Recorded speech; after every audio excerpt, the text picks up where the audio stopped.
Gyrolift, à l'origine, c'était un projet de recherche d'une thèse de doctorat que j'ai effectuée. Donc c'est au cours de cette thèse qu'on a développé le projet Gyrolift, les différents démonstrateurs, prototypes. C'est pendant cette période qu'a germé l'idée entrepreneuriale et c'est à la sortie de ça qu'on s'est dit pourquoi pas l'amener jusqu'à la commercialisation. C'est comme ça que Gyrolift est devenu une start-up. Las Vegas, ça s'est arrivé un peu rapidement, de manière un peu surprenante. C'est-à-dire que j'ai juste candidaté à un concours organisé par la CCI Versailles-Yvelines qui permettait aux 2 lauréats d'avoir le voyage et les billets pour rentrer au salon du CES de Las Vegas.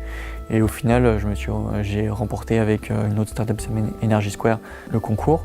On a commencé à chercher des partenaires qui y allaient et au final, Engie avait un stand et nous a proposé d'exposer notre Gyrolift.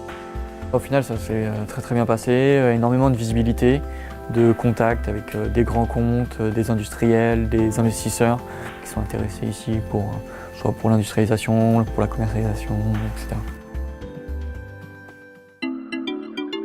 Energy Square, c'est l'entreprise que l'on a créée lorsqu'on était étudiant entrepreneur de l'université Paris-Saclay. Et donc c'était avec le pôle entrepreneuriat de l'université Paris-Saclay. Et donc c'est là-bas que le projet est né.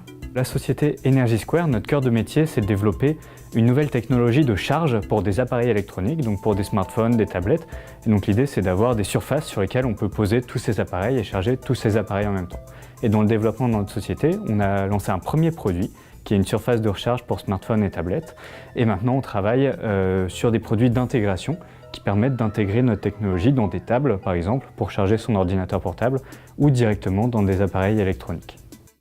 Le CES, c'est le plus grand salon d'électronique au monde et nous on voulait y présenter nos produits parce que la plupart de nos clients sont là-bas. Puis on a eu un stand là-bas avec Business France dans la délégation française qui faisait partie de cette édition du CES.